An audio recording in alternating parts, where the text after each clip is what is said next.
Bonjour Mathias, Bonjour, bonjour.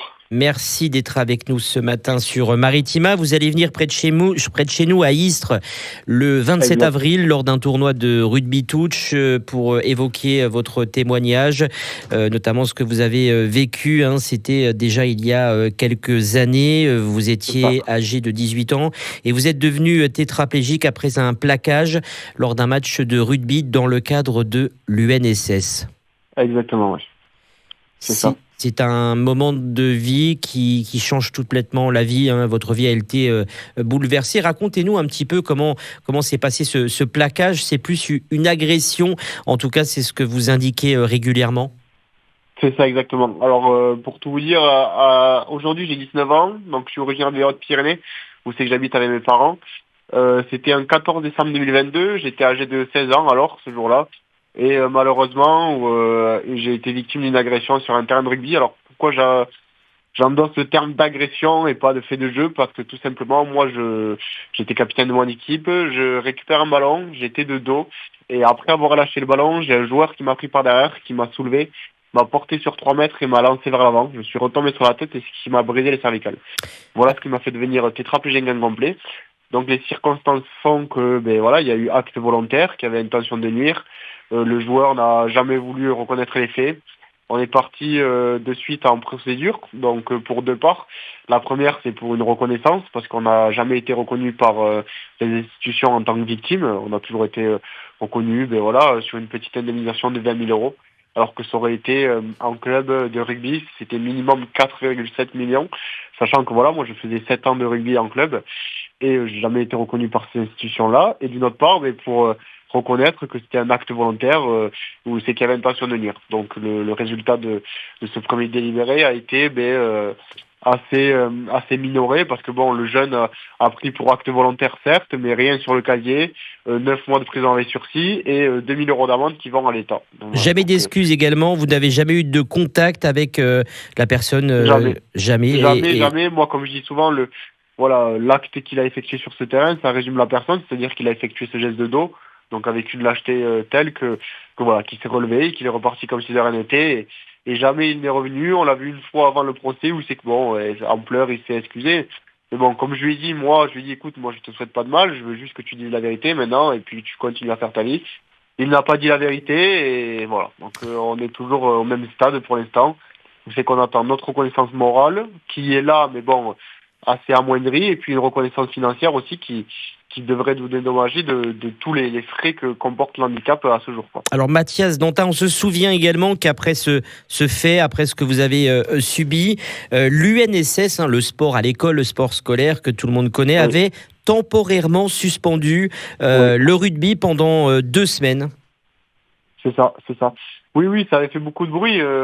Notre chef d'État avait pris une décision qui était relativement, enfin, qui paraissait relativement forte pour l'ensemble des éducateurs, même si pour moi elle était juste logique, parce que finalement on est dans une discipline, le rugby, qui est un sport à danger, qui est un sport de combat collectif, et qui ne peut pas être pratiqué à haute intensité par n'importe qui. Le problème, c'est que voilà, on veut faire découvrir ce sport, mais on le fait pas découvrir en le faisant jouer à haute intensité. Maintenant, ils l'ont suspendu pendant 2 semaines ou un peu plus, je crois. Mais la seule démarche qu'ils ont prise, ça a été de créer une décharge à faire signer par les parents pour s'éviter toute responsabilité si un acte de ce type réitéré. Donc voilà, donc c'est assez petit. Moi personnellement, voilà, on est d'abord dans notre procédure à nous, mais sincèrement, je veux mettre l'accent sur ça pour montrer que c'est quand même grave et d'une irresponsabilité telle qu'aucune mesure a été prise, quoi. Voilà. Vous n'avez pas été trop suivi par le monde du rugby. Il y a Fabien Galtier qui est venu vous rencontrer il y a quelques temps. C'est ça, oui, oui. Moi, il faut savoir que voilà. Après, cette image, cette notoriété, on se l'est créée de toutes pièces, parce que vu l'injustice qu'on subissait, on a fait appel aux médias, on a fait appel aux journalistes pour déjà démontrer cette injustice. Et ensuite, le milieu du rugby est venu vers nous, voilà, parce que ils étaient attristés et peinés par cet événement qui, voilà, un jeune homme de 16 ans qui devient tétraplégique sur un terrain de rugby, que ce soit scolaire ou pas, que ce soit à 7, à 15 ou à 13, mais ça reste quand même atypique et surtout grave. Donc voilà, donc oui, c'est vrai que le rugby de haut niveau est venu vers moi, m'a tendu la main, surtout une main morale, bien sûr, pas une aide financière, parce que comme je dis encore une fois de plus, aucune institution n'a voulu nous prendre en charge complètement. Et voilà, donc oui, c'est vrai que je côtoie le haut du panier du rugby, on va dire, que ce soit de Fabien Galtier, Antoine Dupont, Cyril Baille, ces gens-là, je les côtoie, notamment Cyril Baille avec qui je suis meilleur ami et qui est le parrain de mon association, qui m'aide beaucoup moralement aussi chaque jour, on échange beaucoup, on s'appelle, j'étais encore au téléphone avec lui hier soir. Et voilà, donc tous ces gens-là m'aident, mais après voilà, nous ce qu'on demande, ce n'est pas d'être invité en tribune présidentielle voir France-Nouvelle-Zélande. Nous on Mathias, demande... une question Oui, qui nous vient à dis-moi. l'esprit. Est-ce Bien que sûr, vous avez dis-moi. entendu, est-ce que vous avez lu l'interview de Sébastien Chabal et que Oui, vous oui, oui. inspirent les propos de l'ancien international français? Mais moi, personnellement, mon avis, il est clair, c'est que ça m'étonne pas, c'est qu'il y a une énorme, un énorme tabou dans notre sport, malheureusement, parce que finalement, on essaye de garder cette image de l'homme viril, de cette pseudo-virilité, menée jusqu'au bout, de donner son corps au combat, sauf que c'est pas ça le rugby.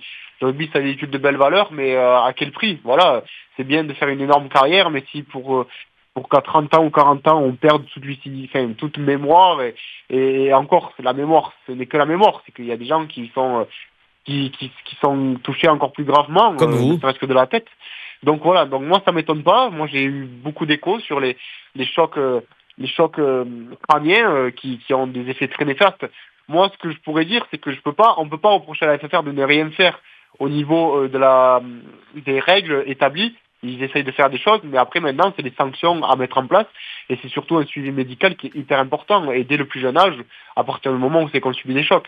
Aujourd'hui, on n'a aucun suivi médical, on a des règles mises en place plus ou moins aléatoirement, et puis une législation qui est beaucoup trop laxiste sur des comportements dangereux. Comme je dis souvent, le rugby est un sport à risque, mais le risque est intensifié quand des joueurs dangereux le pratiquent, comme mon adversaire, quoi. Voilà. Merci beaucoup Mathias Dantin d'avoir été avec nous sur Maritima.